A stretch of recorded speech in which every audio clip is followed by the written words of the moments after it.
একদিন আমি মাগরিবের নামাজের সময় বসে আছি, নামাজ পড়ে বাসার মধ্যে আমার বিছানায় বসে আমি কিতাব পড়তেছিলাম। এক ভদ্রলোক আমাকে ফোন দিল, হুজুর আপনি কি ফরিদি হুজুর? আমি বললাম হা। বলে, হুজুর আমি বাংলাদেশের একটা ছাত্র সংগঠনের কেন্দ্রীয় নেতা, আমি ছাত্র সংগঠনের একজন সদস্য।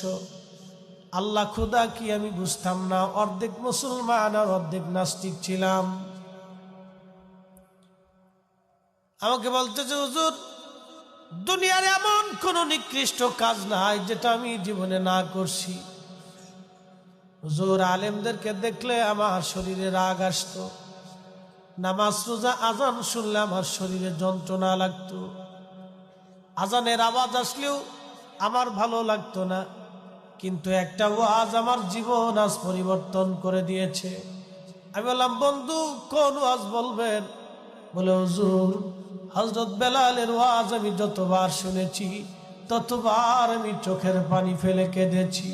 হুজুর আমি তওবা করেছি, দাড়ি রেখেছি, এখন আমি 5 ওয়াক্ত নামাজ পড়ি। চিৎকার মেরে জোরে বলবেন না ইয়া রাসূলুল্লাহ।